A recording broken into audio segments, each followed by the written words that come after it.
Detective stood in the holding kennel of the Columbus Police Department's K9 unit, staring at the German shepherd that was systematically destroying his life.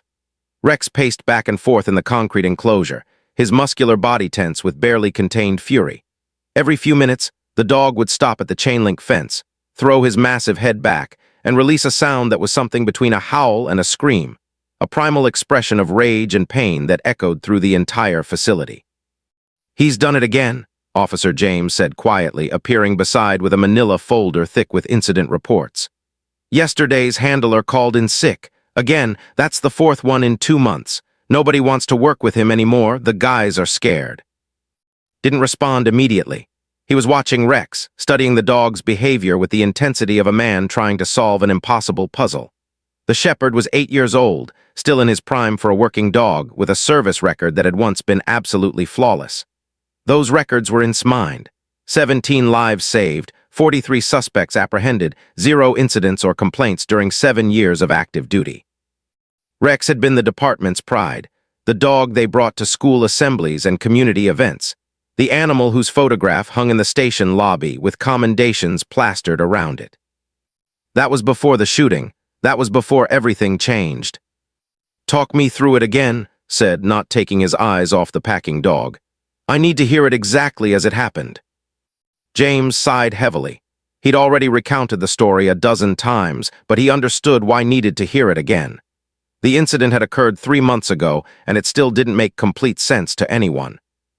Officer Sarah and Rex were conducting a routine traffic stop on I-270, James began, his voice steady and professional. Vehicle was registered to an individual with outstanding warrants. Sarah ran the plates, called it in, everything standard procedure. She approached the driver's side window, asked for license and registration. The driver appeared compliant, but when Sarah leaned toward the window, the passenger door flew open. Closed his eyes, picturing the scene. Male suspect, mid-20s, armed with a .38 revolver. He didn't say anything, just started firing. 3 shots. The first 2 missed, but the third caught Sarah in the left shoulder. She went down hard. The suspect bolted from the vehicle with the gun still in his hand, running straight toward where you were positioned with your unit 20 yards away. And Rex asked, though he already knew the answer. Rex went ballistic. Sarah had taught him the attack command, and in that moment he went full tactical. The dog moved like lightning, covered 30 yards in seconds. He took the suspect down exactly the way he'd been trained, disabled the threat, held him until backup arrived. Probably saved your life that day. Definitely prevented Sarah from being executed right there on the highway. James paused, letting the weight of those facts settle. Rex had been a hero, again. "So what went wrong?" asked quietly. Sarah recovered from her wound after 6 months of physical therapy. She came back to work, seemed fine, but Rex. James trailed off, looking at the agitated dog. "He changed. At first we thought it was just stress, PTSD or something, but it got worse, not better. He started refusing commands, not complicated ones, basic commands he'd known his whole life. Sit, stay, heel, nothing worked. Then the aggression started." Knew this part of the story well. The first incident had happened during a routine training session. Rex had attacked a rookie handler named, who'd done nothing to provoke him. The dog had pinned the young officer against a wall, jaw snapping millimeters from his jugular, until senior trainers could separate them. Had required 12 stitches and refused to work with K9s anymore. The second incident was worse, James continued. Remember. Did had been a decorated handler with 15 years of experience. He'd worked with Rex multiple times before the incident and thought his experience would help with the behavioral issues. He'd been wrong. During an agility training session, Rex had lunged its face for no apparent reason. The handler had managed to dodge, but the dog's teeth had caught him across the forehead, leaving a scar that would never fully heal. Had transferred to a desk job and requested a transfer out of the department. 3 handlers attacked in 12 weeks, James said. And that's not counting the incidents with the behavioral specialists we brought in from Cincinnati and Cleveland. One of them, the expert from the university, told me she'd never seen anything like it. She said it wasn't normal aggression. She said it was like Rex was reliving the trauma over and over, and in his mind, every person approaching him was a threat. Turned to face James directly. "What's the official recommendation?" James looked uncomfortable. He glanced around the kennels, making sure no one else could hear, then lowered his voice. "The brass wants him retired, and they're not talking about a comfortable life on some farm. Captain made it clear that the department can't maintain liability insurance if we keep him active. After the last incident, when Rex refused a direct command and nearly attacked the training supervisor, said it's not a matter of if, it's a matter of when. Euthanasia, said flatly. That's what they're planning, probably within the month. They're just trying to figure out how to handle the paperwork. Don't want the media getting wind of it. Decorated police dog put down after service. It'll look bad. Returned his gaze to Rex. The dog had stopped packing now and was lying in the corner of the kennel, his massive head resting on his paws. His brown eyes were fixed on with an intensity that seemed almost human, almost pleading. In those eyes, could see something that the official reports and incident files couldn't capture. A dog in pain, a soldier suffering from wounds that nobody knew how to heal. He saved my life, said quietly. During that Highway 270 incident, the reason Sarah got shot was because I was out of position. I was 3 seconds late. Rex made up those 3 seconds. He was faster, braver, better. And this is what we do for him. We put him down because he got hurt doing what we trained him to do. It's not that simple, James replied, but there was no conviction in his voice. He's dangerous now, the liability.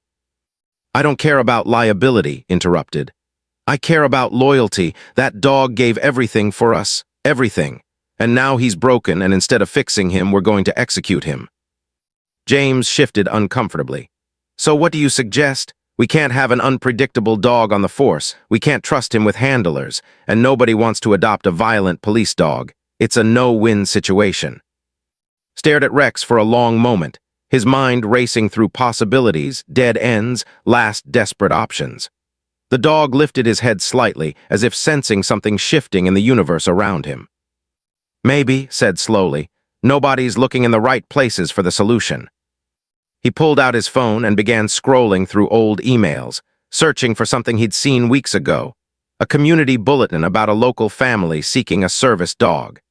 A family with specific needs, maybe even desperate enough to take a chance on something nobody else would touch. What are you thinking? James asked. I'm thinking, replied, that sometimes the only way to save a dog is to find him a different kind of family. A family that understands trauma. A family that knows what it means to be broken. Continued scrolling, his determination hardening into resolve. Rex might not have a future in police work, but that didn't mean he didn't have a future at all. Not yet, not if had anything to say about it. The alarm on Jennifer Torr's phone buzzed at 6:47 a.m., 13 minutes before Danny would need to wake up for school. She used those 13 minutes to take a deep breath, drink half a cup of cold coffee, and prepare herself mentally for the morning routine. In the other room, she could hear her son already stirring, his feet hitting the floor with characteristic determination. That was Danny, always ready, always eager, always pushing against the boundaries that the world kept trying to place around him. Jennifer pulled on her robe and moved into the hallway just as Danny emerged from his bedroom, one hand trailing along the wall he'd memorized years ago. At 12 years old, he navigated their home with the practiced ease of someone who'd never known any other way. He knew exactly how many steps from his bedroom door to the kitchen, 17. He knew the precise location of every chair, every cabinet, every potential obstacle. He'd trained himself to move through the world with a confidence that broke his mother's heart and filled her with pride simultaneously. "Morning, Mom," he said, his voice bright despite the early hour. "Are we having the good cereal today or the healthy stuff?" "The good stuff today," Jennifer said, reaching up to ruffle his dark hair. "You've got a math test, you need fuel." Danny grinned and moved toward the kitchen table with barely any hesitation, only lightly touching the back of a chair to orient himself. He'd been born completely blind, retinopathy of prematurity, the doctors had said, a condition where his eyes simply didn't develop properly. Jennifer had spent the first years of his life in a state of quiet grief, cycling through denial, anger, and finally acceptance. But Danny had never gone through those stages. For him, blindness wasn't a tragedy. It was simply reality, the only way he'd ever known to experience the world. "Mom, can I ask you something?" Danny said as she set a bowl of cereal in front of him, his small hand immediately locating it and adjusting it to his preferred position. "Always, baby, you know that."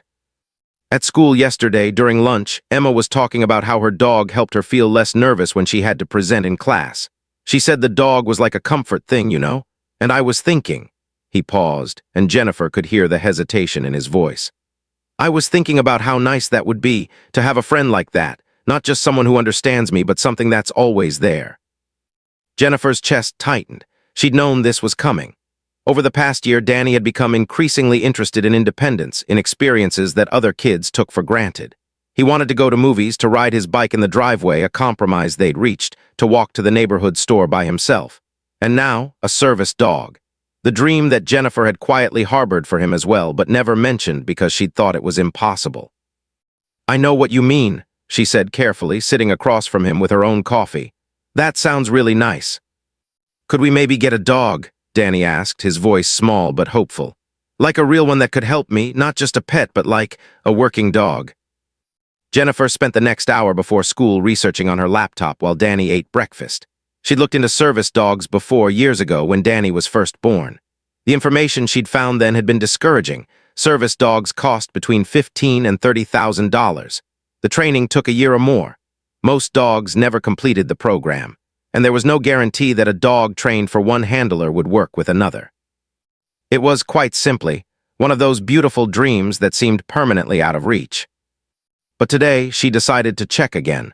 Maybe things had changed. Maybe there were grants or nonprofits that could help. Her fingers flew across the keyboard as Danny finished his breakfast and headed to the bathroom to get ready for school. The information was still discouraging. There were indeed nonprofits, but they had long waiting lists, sometimes years. The cost remained astronomical. Even with insurance sometimes covering part of it, most families couldn't afford the gap. She found articles about families fundraising for service dogs, about children waiting years for their matches. It seemed almost cruel, dangling the possibility in front of people who could never quite reach it. That afternoon, after dropping Danny off at school, Jennifer drove to the community center to pick up printed materials for her work at the dental office. She was so lost in thought about Danny's request, about the impossible task of finding a service dog, that she almost didn't notice the bulletin board inside the community center lobby. Almost. But something made her pause as she walked past. A small flyer printed on bright yellow paper caught her eye. It wasn't fancy or professionally designed, just simple text on a colored background. Columbus Police Department, K9 Unit. Seeking forever home for retired police dog. Male German Shepherd, 8 years old. REQRES quiet environment for rehabilitation. Interested parties call 614-550-5014. Jennifer's hand trembled as she reached for the flyer. Her mind immediately jumped to the obvious objections. A retired police dog would be trained for completely different purposes. It wouldn't know how to be a service dog. It might be dangerous. It might not be appropriate for a child. But beneath those rational thoughts was something else, a small spark of desperate hope. She took the flyer and sat on a bench in the community center lobby, reading it again and again. Retired, rehabilitation, quiet environment. What did that mean exactly, and how much would something like this cost? Police dogs were public resources. Surely there wouldn't be the same astronomical price tag as a private service dog. Jennifer pulled out her phone and nearly dialed the number right then, but stopped herself. She needed to think this through. She needed to research what a police dog actually was, whether it could ever transition to service work, whether she was being completely insane even considering this. But as she drove to pick Danny up from school that afternoon, the yellow flyer sat on her passenger seat, and her heart wouldn't stop racing. That evening after Danny was in bed, Jennifer sat at her kitchen table with her laptop open, diving down a rabbit hole of research. German Shepherds, police training, service dog requirements, PTSD in animals, trauma rehabilitation. Hours passed. She read forums where people discussed transitioning working dogs to civilian homes. She found articles about dogs developing behavioral issues after traumatic incidents. She learned about the bond between dogs and their handlers, about how sensitive these animals were to emotional states. And slowly, an impossible idea began to take shape in her mind. What if this broken dog wasn't a liability? What if he was exactly what Danny needed? Not because he was a perfectly trained service dog, but because he understood what it meant to be broken. What if a boy who had never known sight and a dog that had lost his purpose could somehow heal each other? It was insane, it was risky, it was probably a terrible idea. But Jennifer kept the yellow flyer, and the next morning, before she could talk herself out of it, she dialed the number. On the other end of the line, Detective answered with a cautious, "Hello," and Jennifer Torres took a breath that felt like standing at the edge of a cliff, about to jump. "Hi," she said. "I saw your flyer about the police dog. I think maybe I know someone he might be able to help." Had spent the last 48 hours trying to talk Jennifer Torres out of this meeting. His final attempt came at 1:15 p.m. on a Saturday afternoon, just 45 minutes before they were scheduled to meet at the Columbus Zoo parking lot. "I need you to understand something," he said over the phone, his voice carefully controlled but edged with desperation. "This dog has attacked multiple trained handlers, professional handlers, people who knew what they were doing. I cannot, in good conscience, let you bring your son near this animal without being absolutely clear about the risk." Jennifer listened patiently from her car where she sat parked in her driveway, still trying to work up the courage to pull out onto the street. "I understand the risk," she said. "I'm not stupid, Detective." "I never suggested you were," replied. "But I think maybe you don't fully comprehend what we're talking about. This isn't a dog that needs some love and attention. This is a dog that experienced severe trauma and responded by attacking people. His instinct has become violence, and you want to introduce him to a child who can't see him coming, who can't read his body language, who can't protect himself if something goes wrong." It was a fair point. Jennifer gripped her steering wheel. "My son asked for help feeling less alone," she said quietly. "He asked for a companion, and yes, I'm terrified. I've been terrified since I saw your flyer. But I've also spent the last 2 days researching trauma in animals, and you know what I learned? Trauma doesn't make a dog inherently evil. It makes a dog scared, and scared things sometimes lash out, but scared things can also heal." There was a long silence on the other end of the line. "If anything happens," said finally, "if there's any sign of aggression." "We'll leave immediately," Jennifer promised. "I won't risk my son." "Okay," said, and she could hear the resignation in his voice. "I'll see you in 45 minutes." The Columbus Zoo parking lot on a Saturday afternoon was crowded with families, children running between parked cars, vendors setting up for the evening, the distant sounds of animals echoing across the property. Jennifer had chosen this location specifically because it was public and busy enough to feel safe, but also somewhat removed from the main zoo entrance, offering them privacy for this strange meeting. She sat in the passenger seat of her car in the designated area, watching the entrance of the parking lot. Danny sat beside her, vibrating with nervous energy, his small hands fidgeting with the— "What's it going to be like?" he asked for the 100th time. "The dog." "Big," Jennifer said. "Really big, and he's going to smell different, and he's going to feel different than a normal dog. This dog is a police dog, so he's been trained to do important work." "Will he like me?" Danny's voice was small, uncertain in a way that broke Jennifer's heart. "I think," she said, reaching over and squeezing his hand, "that he's going to be very curious about you." She didn't say, "because he's as lost as you are." She didn't say, "because maybe two broken things can understand each other." She didn't say, "because I have a feeling about this that I can't explain, but that won't let me stop." A blue Columbus Police Department vehicle pulled into the parking lot at 2:00 p.m. exactly. Jennifer's stomach dropped. Through the windshield, she could see a man in his mid-40s, solidly built, with short gray-streaked hair and a face etched with concern. Detective. In the back seat of his vehicle, she could barely make out the shape of a large dog, dark-colored, pressing against the window. Pulled into a parking spot about 30 yards away and sat there for a moment, not moving. Jennifer watched him, understanding that he was steeling himself, preparing for whatever was about to happen. "They're here," she whispered to Danny. "The dog is in that car?" Danny asked, pointing in the direction of the police vehicle with surprising accuracy. "Yes." Exited the vehicle slowly and opened the back door. Rex emerged and Jennifer's breath caught. The dog was enormous, easily 90 pounds of muscle and fur, his coat a deep German Shepherd tan and black. But what struck her most was his demeanor. The dog wasn't lunging or straining. He was standing absolutely still, surveying the parking lot with an intensity that was almost frightening. Gripped a heavy lead, holding Rex close to his side. He walked toward Jennifer's car with the careful steps of a man carrying a loaded weapon.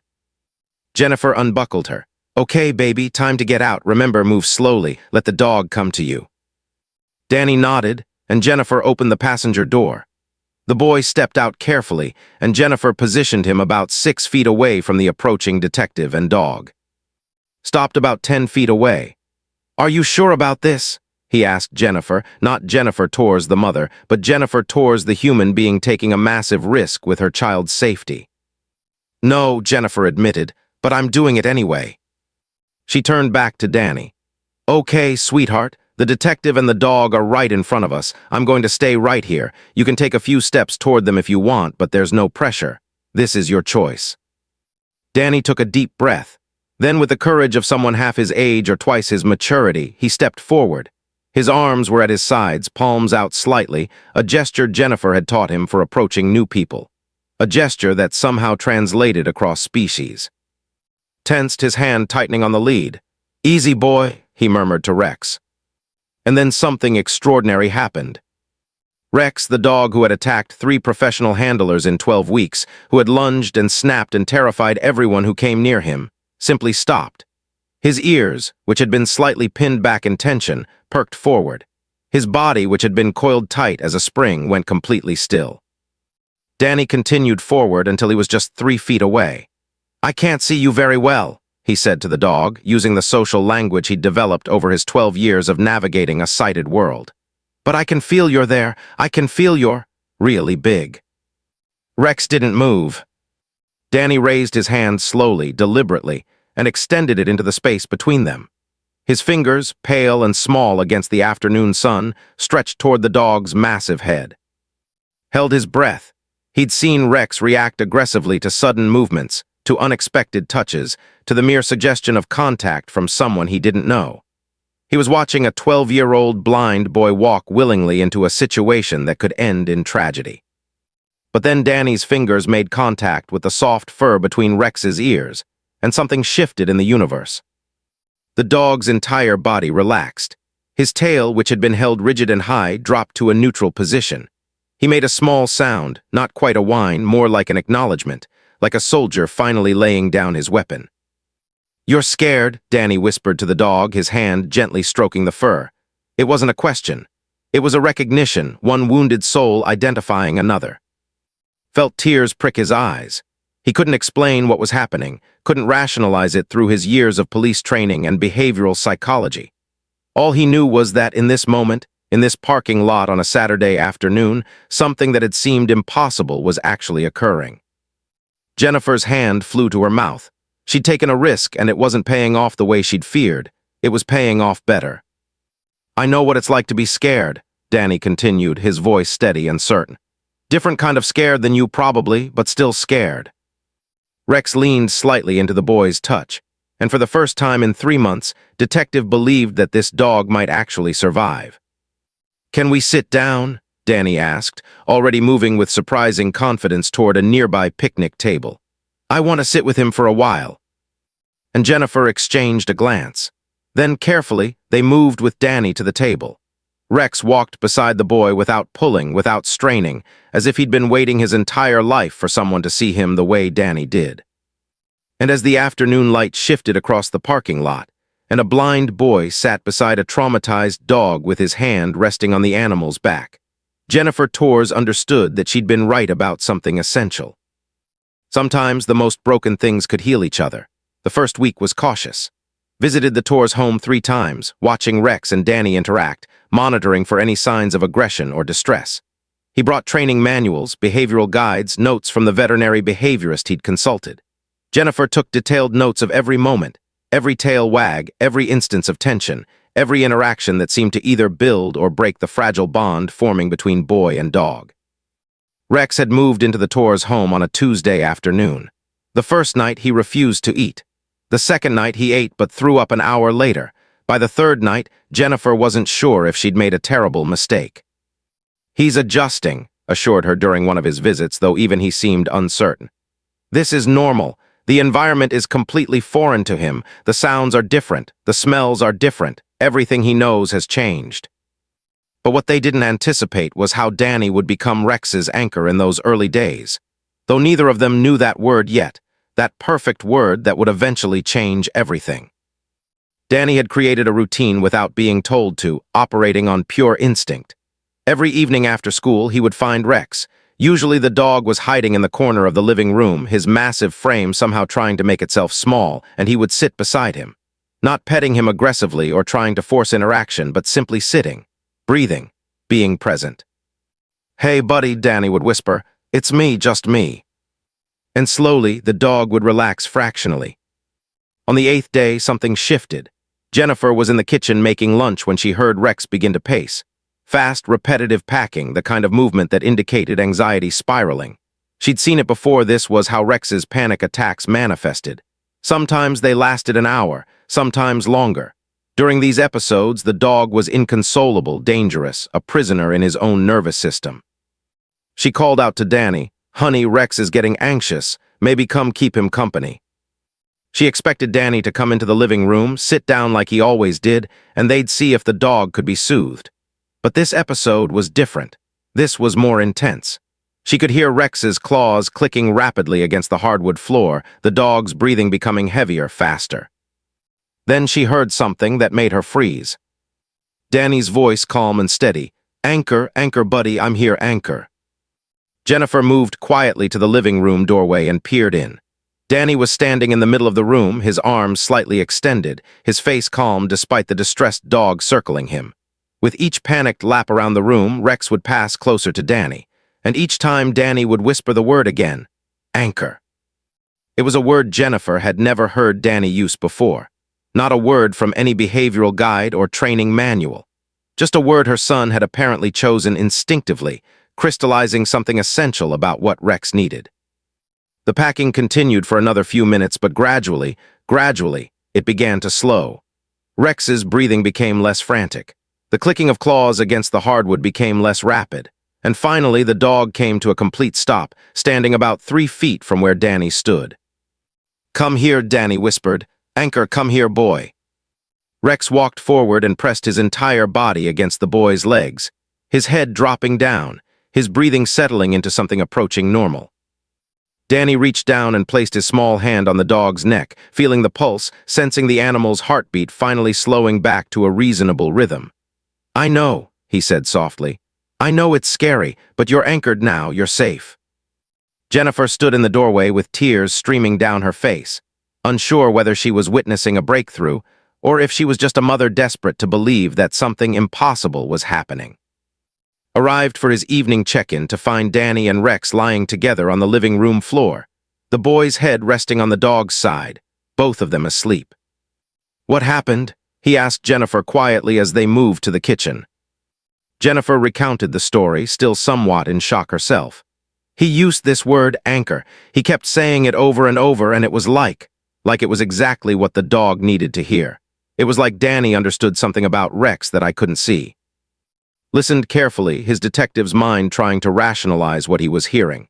"That's interesting," he said finally. "In trauma therapy, they use the concept of grounding, finding an anchor point to reality when the brain is spiraling into panic.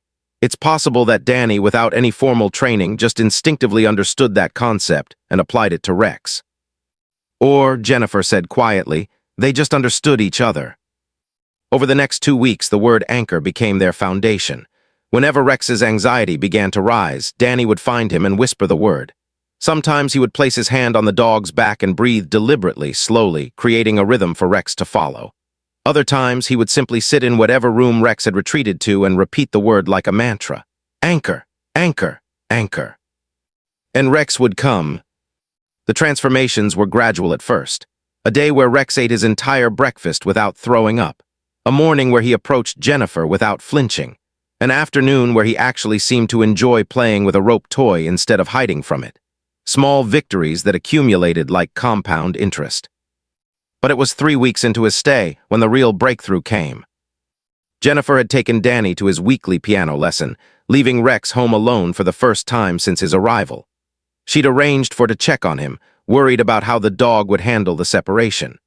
When she returned home 40 minutes later, she found standing in her driveway, and the expression on his face was somewhere between shock and wonder. "You need to see this," said, leading her inside. In the living room, Rex was lying on the throw rug, completely calm and relaxed. His ears were alert, but his body was loose, comfortable. He turned his head toward Jennifer as she entered, tail thumping gently against the floor, actual tail wagging, something she hadn't seen consistently since he'd arrived. "He was anxious the first 10 minutes, explained. packing the same patterns we've seen before. But then, and I don't know how this is possible, but then he walked over to Danny's bedroom, went inside, and came out with one of Danny's worn t-shirts. He's been lying on it for the past 20 minutes, completely calm. Jennifer stared at the scene before her. Rex, the dangerous dog nobody wanted, the animal sentenced to euthanasia, lying peacefully on her son's t-shirt, finding comfort in Danny's scent. "What's happening here?" she whispered. "I think," said slowly, "we're watching two broken things learn how to be whole together." That night when Danny came home and Jennifer told him what had happened, the boy smiled with a quiet certainty that seemed far beyond his years. "Of course he did," Danny said simply. "He knows I was here, that's what anchor means. It means I'm always here even when I'm not in the same room. He can feel it." Danny went to his room and retrieved the same t-shirt, then brought it to where Rex was lying. He placed it under the dog's head like a pillow and knelt down beside him. "That's right," Danny whispered. "Anchor, I'm anchoring you, you're not alone anymore." And in that moment, understood that what he was witnessing had nothing to do with dog training or behavioral modification. It was something far more profound. It was love finding its way to places everyone else said were beyond repair. It was two souls, both broken in completely different ways, discovering that perhaps they had been broken so they could find each other. 2 months into Rex and Danny's time together, stopped coming to monitor. He called Jennifer one Tuesday evening and simply said, "I don't need to watch anymore. You two have this handled." What he meant was, "I've never seen anything like this, and I'm not going to risk interrupting it with my presence." The transformation had been so complete, so thorough, that it explanation in any clinical terms. Rex's behavioral issues hadn't been corrected, they'd been transcended. The angry, unpredictable police dog had evolved into something entirely different, a companion so attuned to Danny's needs that the boy's confidence had become almost unrecognizable to those who knew him from before. Danny and Rex had developed a language that existed outside of traditional dog training. It wasn't about commands and obedience. It was about recognition and response, about two beings learning to read each other's emotional frequencies, the way musicians learn to anticipate their partner's tempo. The word anchor remained central, but it had expanded into a full vocabulary.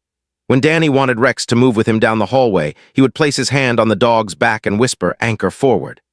Rex would position himself perfectly beside the boy, his massive body becoming a living crutch, his movement synchronized with Danny's.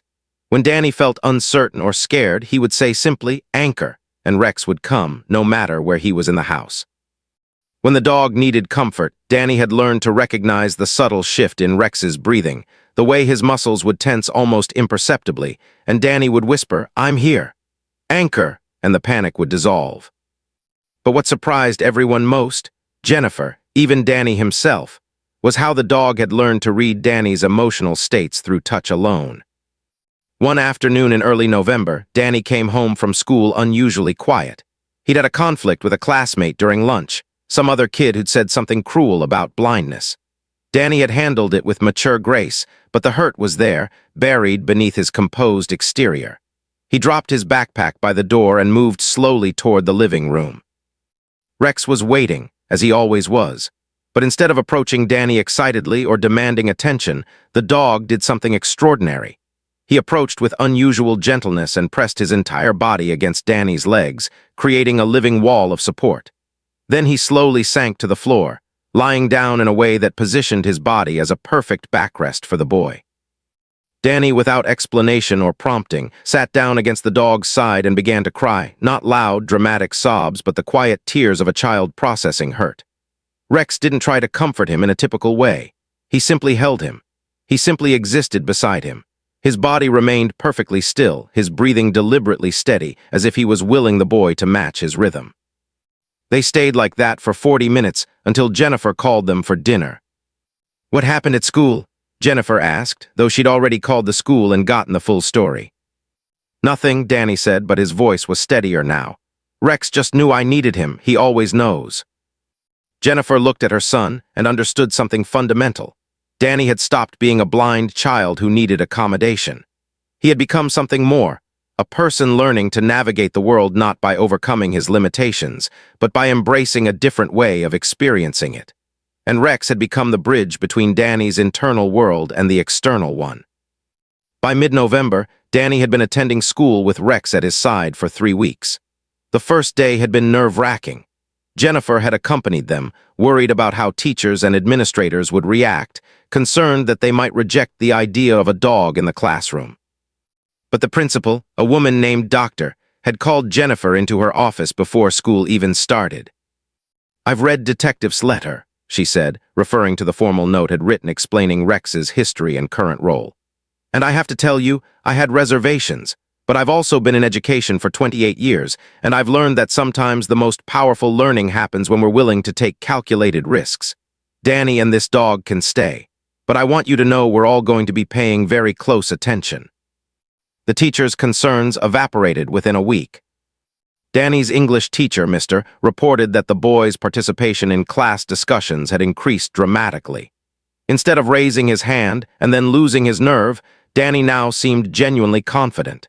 He would sit with Rex's head resting on his foot, and when he spoke, his voice carried a certainty that hadn't been there before. His math teacher noted that Danny's test scores had improved by an average of 8 percentage points. Not because he was smarter, but because his anxiety, the invisible barrier that had always taxed his cognitive resources, had diminished. When he sat down to take a test, Rex would position himself nearby, and Danny's mind was finally free to focus. But it was Danny's science teacher, Ms. No relation to Officer Sarah, though found the coincidence poetic, who articulated what was really happening.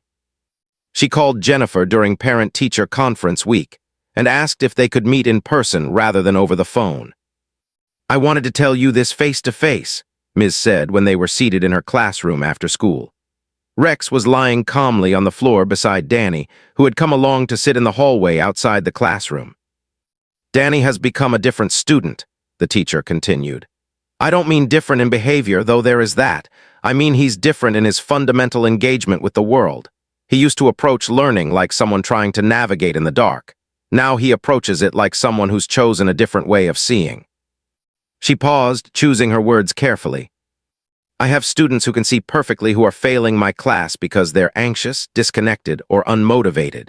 And I have Danny, who's been blind his entire life, who now comes to school with this remarkable dog, and he's suddenly one of my most engaged learners. It's not about the dog training him to be better. It's about the dog giving him permission to be himself. Do you understand what I mean?"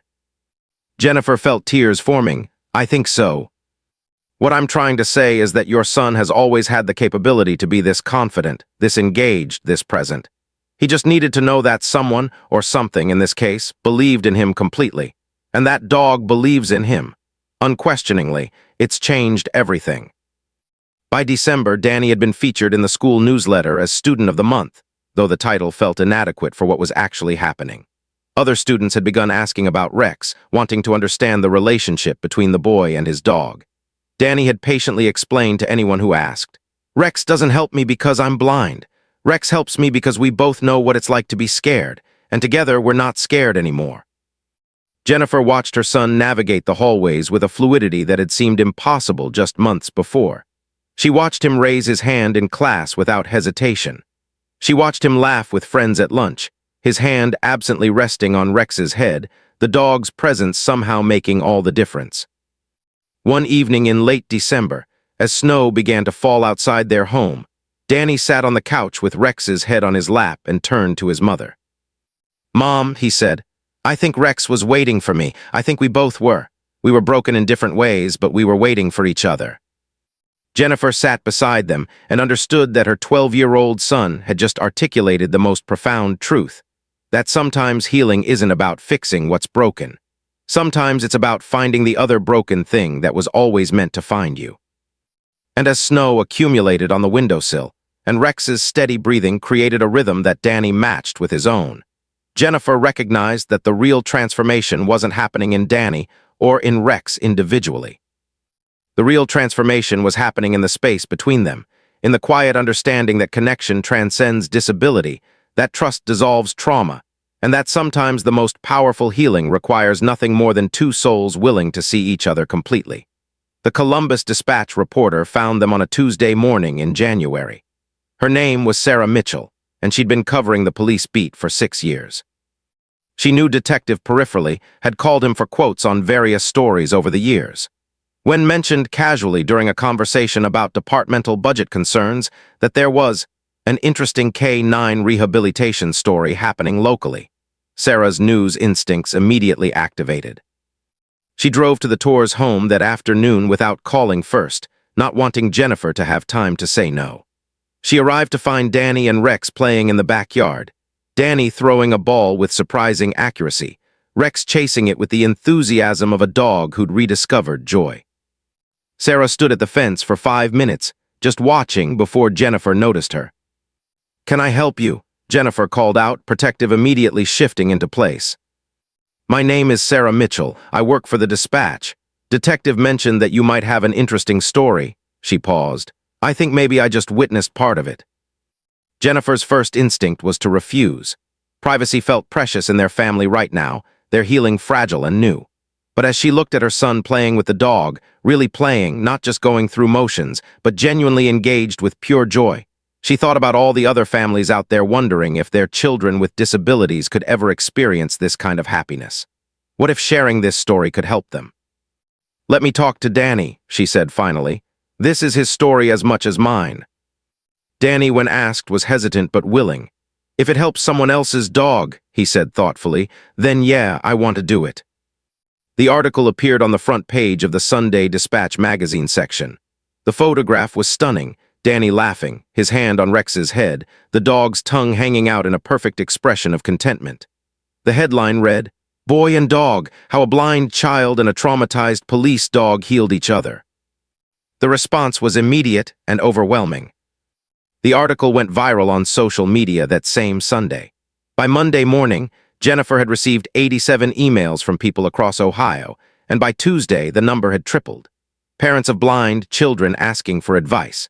Parents of children with other disabilities wondering if a similar approach might work for their situations. Dog rescue organizations requesting information about traumatized animals. Therapists asking if they could interview Danny and about the therapeutic mechanisms at work. Local news stations began calling. By the end of the week, Danny and Rex had appeared on 3 different Cleveland news programs and 1 Columbus station.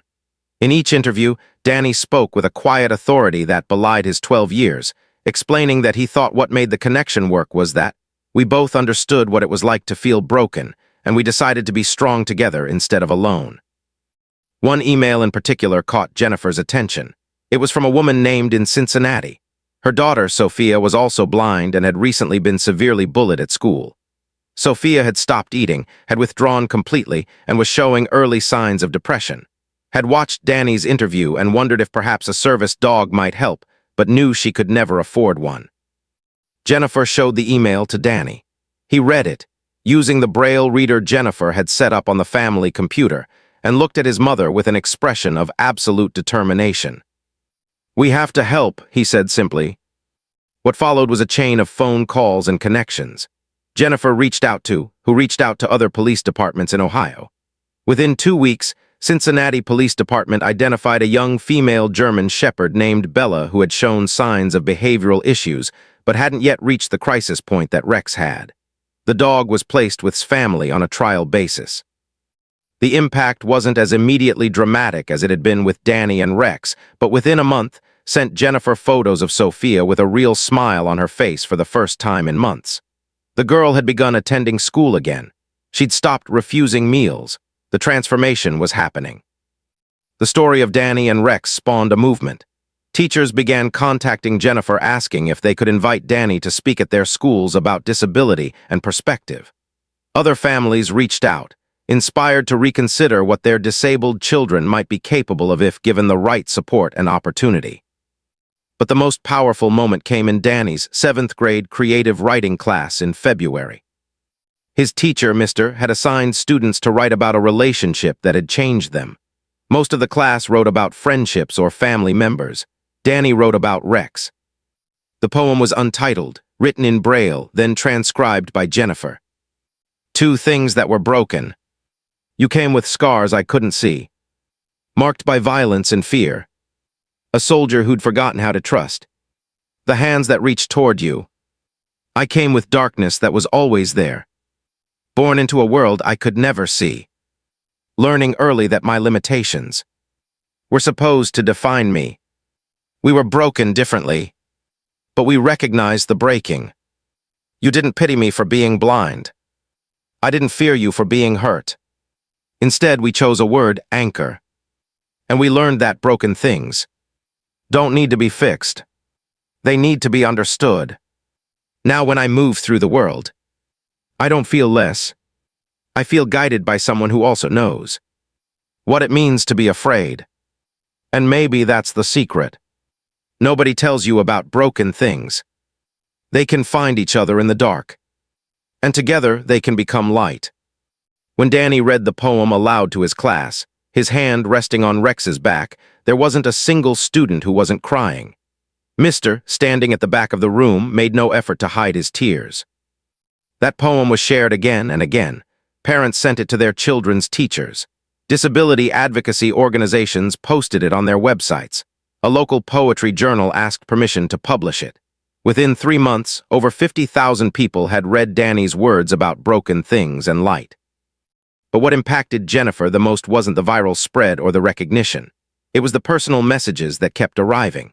A mother whose autistic son watched Danny's news interview and asked his school if he could have his own service dog. A father whose daughter used a wheelchair who saw Danny navigate the world and decided to stop discouraging her from trying new things. A grandmother who wrote, "Watching your son made me question all the limits I've put on my own disabled. Thank you for showing us what's possible." One afternoon in March, as Danny sat at the kitchen table doing homework with Rex sleeping peacefully at his feet, Jennifer asked him if he understood how much his story was helping people. "It's not really my story, though," Danny said thoughtfully. "It's Rex's story, too, and it's your story for believing in us, and it's Detective's story for not giving up on Rex. Everyone made this happen." Jennifer reached over and pulled her son into a hug, and in that moment she understood something her son had known all along, that the most powerful stories aren't about one person's triumph over adversity. They're about connection. They're about seeing each other completely, without judgment, without limitations, without preconceived notions of what should or shouldn't be possible. The media had dubbed Danny and Rex inspirational, but Jennifer knew the truth was deeper and more meaningful. They weren't inspiring people because they were overcoming obstacles or defying odds in some dramatic, superhuman way. They were inspiring people because they were simply choosing to love each other completely, and that choice, that commitment, that radical acceptance, that was enough to change the world. Not dramatically, not all at once, but quietly, persistently, one family at a time, one heart at a time, one person deciding to question their own assumptions about what was possible.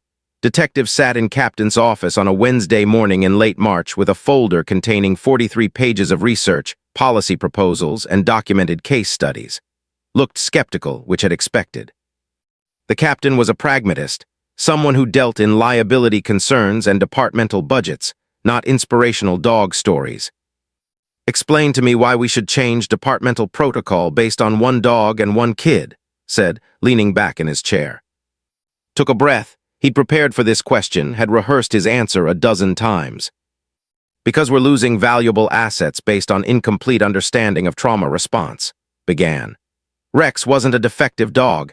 He was a traumatized dog. There's a significant difference. Traditional police dog training doesn't include rehabilitation protocols for animals experiencing PTSD. We've been treating trauma like it's a permanent behavioral condition instead of a treatable issue." He opened the folder and slid several documents across the desk. These are case studies from military K-9 programs and veterinary behaviorists across the country. They all show the same thing. Dogs that appear to be beyond rehabilitation often recover when placed in lower stress environments with handlers who understand trauma. We're not losing these dogs. We're just losing them from active duty. What if instead of euthanizing them, we had a transition program? Studied the documents carefully. The liability would be managed through adoption agreements and behavioral assessments, interrupted respectfully. We would only recommend dogs for civilian placement if they've shown capability to form stable bonds and respond to rehabilitation. Rex wouldn't have qualified under strict criteria, except for the fact that he did exactly that. He bonded with a child, responded to rehabilitation, and became stable. We just didn't have a pathway to recognize that success. Continued reading in silence for several minutes. Finally, he looked up. "What are you proposing specifically?" Laid out his plan. Instead of automatic euthanasia for K9s showing behavioral issues, the department would implement a three-phase rehabilitation program. Phase 1 involved intensive behavioral assessment and veterinary evaluation. Dogs showing signs of trauma would undergo a 2-month trial period in foster homes rather than kennels. Phase 2 involved matching dogs with appropriate civilian homes, families, individuals, or organizations that could provide the stable environment needed for recovery. Phase 3 created a formal support system where the police department maintained contact with the families, offering resources and guidance. "And if the dogs don't rehabilitate?" asked. "Then we make the difficult decision," said honestly. "But we give them that chance first. We give them what we gave Rex." Set the folder down on his desk and leaned back, studying carefully. "Why is this so important to you?" Chose his words carefully. "Because that dog saved my life, and when he needed help, when he was broken and traumatized, I almost let the system destroy him. I almost accepted that broken meant useless, and I would have lost the opportunity to see what happened when someone, in this case a blind boy, decided to see past the trauma to the animal underneath." 3 weeks later, his proposal was approved by the departmental command staff. By mid-April, the Columbus Police Department had officially adopted a new K9 rehabilitation and civilian transition protocol. It was the first major police department in Ohio to implement such a program. The announcement made local news. By the end of that week, had received calls from police departments in 6 other states asking for details about the protocol. By the end of 2 months, 17 police departments across the country had adopted variations of the program. But the real revolution happened quietly, in the stories that started emerging. In Cleveland, a German shepherd named Storm who had been flagged for retirement was placed with a retired teacher dealing with severe anxiety. Within weeks, the handler reported that the dog had become her emotional support animal, alert to anxiety spikes before she even recognized them herself. The handler wrote, "They told me this dog was broken and dangerous, but really he just needed someone who understood what broken felt like." In Cincinnati, a Belgian named Shadow, reactive and unpredictable in kennels, thrived with a family that had adopted him specifically because they had a teenage son with autism. The dog became the boy's anchor. Literally, the family reported using and Danny's terminology, creating a sense of security that had transformed the entire family's quality of life. In Columbus, 3 more K9s that would have been euthanized under the old protocol were successfully transitioned to civilian homes. Each story was different. Each one involved a human and a dog finding each other at exactly the moment when both needed exactly what the other could provide. The media coverage was extensive.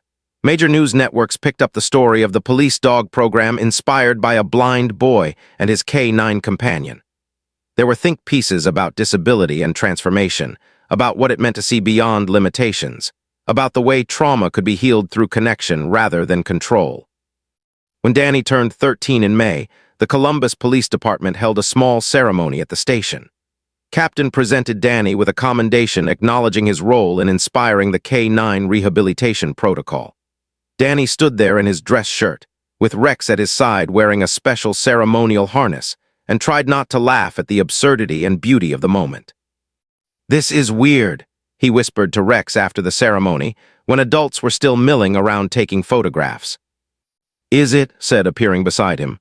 "I don't think so. I think it's exactly right." "But I didn't do anything," Danny protested.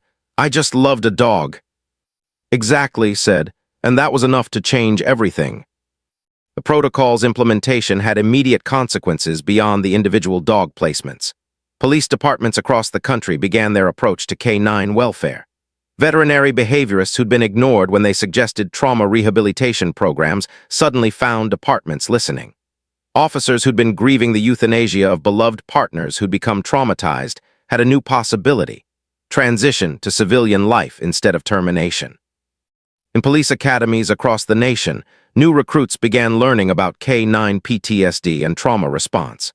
In veterinary schools, programs added curriculum on police dog rehabilitation. In disability advocacy organizations, Danny and Rex's story became a case study in the power of authentic connection to transform lives. Jennifer received an invitation to speak at a disability conference in Columbus. She declined, but she suggested they invite Danny instead. At 13 years old, Danny stood before 200 educators, therapists, and parents and talked about what it meant to be blind in a sighted world, about the limitations people placed on you, about how sometimes the most powerful thing someone could do was simply believe in you completely.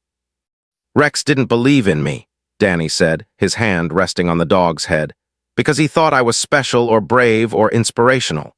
He believed in me because he needed someone to believe in him too, and somehow that mutual belief changed everything. After the speech, a line of people waited to speak with him. A mother whose deaf daughter had been told she could never play team sports, asking for encouragement. A teacher who'd been limiting her disabled students' opportunities out of fear, asking for a different perspective. A young girl with cerebral palsy who simply wanted to touch Rex and tell Danny that she was going to be brave like him. Standing backstage, watching her son interact with all these people whose lives he was touching, Jennifer thought about the moment she'd found that yellow flyer in the community center lobby. She thought about her decision to call detective. She thought about the risk she'd taken bringing Danny to meet an unpredictable, traumatized dog. What if she'd been too cautious? What if fear had won? But it hadn't, and somehow one decision to take a chance had cascaded into a movement that was genuinely changing how police departments, schools, families, and communities thought about disability, trauma, and the transformative power of connection. That evening, Danny fell asleep with Rex's head on his lap, the dog's steady breathing creating a rhythm that had become as familiar to him as his own heartbeat. And reading through emails from police departments still requesting guidance on implementing the rehabilitation protocol, understood that sometimes the most revolutionary changes began quietly, with one person choosing to believe in one broken thing, not because it made sense, but because it was the right thing to do. 5 years had passed. Danny Torres stood backstage at his high school auditorium in Ohio on a gray May afternoon, running his hand over Rex's head one final time before walking onto stage for his graduation assembly speech. The dog was 13 now, gray beginning to show around his muzzle, moving more slowly than in his younger days. He still had that perfect responsiveness to Danny, still positioned himself with intuitive precision beside the boy. But everyone could see that time was catching up with the dog who'd become a legend. "You ready?" Jennifer asked, tears already forming in her eyes as she watched her son, now on the cusp of adulthood, prepare to address the entire student body and faculty of high school. "Rex is ready," Danny said simply. "That's all that matters." The auditorium was packed, not just with students and teachers, but with local media, with disability advocates, with police officers who'd driven over to witness the moment. Over the 5 years since that first meeting in the zoo parking lot, Danny and Rex had become something of a local treasure, a story that reminded people what was possible when you refused to accept the limitations others imposed. As Danny walked onto the stage with Rex, the entire auditorium stood and applauded. It wasn't the polite applause you give to a student speaker. It was the kind of applause reserved for people who genuinely impacted your life, who'd changed the way you saw the world. Danny waited for the applause to settle, his hand resting on Rex's head, feeling the dog's steady presence beside him. Even blind, even after speaking publicly hundreds of times, he still needed that anchor. 5 years ago, Danny began, his voice clear and confident, carrying to the back rows without microphone needed. "I met a dog that nobody wanted. He'd been a police dog, a really good one. But he got hurt doing his job, and after that, people decided he was broken. They were going to put him to sleep because they thought he was too damaged to be useful." He paused, letting that reality sit with his audience. "And I was a kid that everyone wanted to help but nobody really believed in. Not because they didn't like me, but because they couldn't imagine what someone who couldn't see could actually do. They had all these ideas about limitations, about what I should or shouldn't be able to try. And I believed them most of the time. I accepted that I was limited." Danny's voice grew stronger. "Then this dog and I found each other. And here's the thing that people always get wrong when they tell this story. Rex didn't heal me because he's a service dog who was trained perfectly. And I didn't heal Rex because I'm inspirational or special. We healed each other because we both decided, without words, without training manuals, just by choosing, that we weren't going to accept what everyone else had already decided about us." He turned his head toward where he knew the cameras were positioned. "People ask me what Rex means to me. They ask me about how he helps me navigate. They ask me about the word anchor and what it means. But they're asking the wrong questions. The real question is, what does it mean when two broken things decide that broken doesn't have to mean alone? Sitting in the third row, felt tears streaming down his face. He thought about that day in the kennel, staring at Rex with mounting despair. He thought about Jennifer's call. He thought about the moment in the parking lot when everything changed. He thought about the 17 police departments that now had active rehabilitation programs for traumatized K-9s. He thought about the dogs saved, the families transformed, all because one detective had refused to give up on a dog, and one mother had believed in an impossible possibility. 5 years ago, Danny continued, Rex and I were on opposite trajectories. He was going toward the end. I was going toward a life smaller and smaller, accepting limitations until I didn't even try anymore. But instead of that happening, something different occurred. We found each other. And that choice, his choice to trust me, my choice to believe in him, changed everything. Danny paused, and the auditorium was absolutely silent. I'm 17 years old now. I've graduated high school, and I'm heading to Ohio State University in the fall to study animal behavioral science.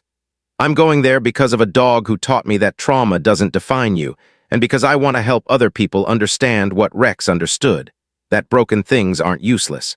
They're just waiting for the right person to believe in them. He knelt down and wrapped his arms around Rex, and the auditorium erupted. Students were standing, crying, applauding. Teachers were openly weeping. News cameras were capturing every moment. Before I go, Danny said as the applause finally began to settle, I want to say something directly to Rex because this is his moment as much as mine. I want to tell him thank you. Thank you for teaching me that strength isn't about never falling apart. It's about finding someone who believes you're worth putting back together. Thank you for showing me that being different isn't something to hide or overcome. It's something to understand and embrace. And thank you for being my anchor every single day.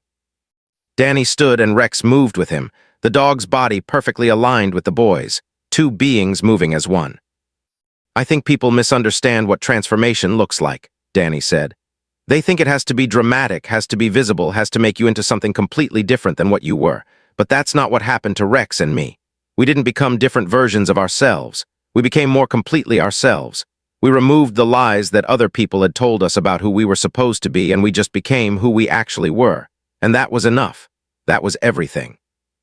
As Danny walked off stage with Rex, the entire auditorium rose to their feet. It wasn't just applause anymore. It was a standing ovation, a moment of collective recognition that they'd witnessed something profound. Backstage, Jennifer was waiting with tears streaming down her face. She pulled her son into an embrace and felt him trembling, not from fear, but from the overwhelming emotion of the moment. You did it, she whispered. You told our story. Our story, Danny repeated. Not mine, ours. 5 years later, Danny would graduate from Ohio State University with honors. He would become a behavioral specialist working with traumatized animals and disabled children, creating programs that bridged the gap between animal rehabilitation and human healing.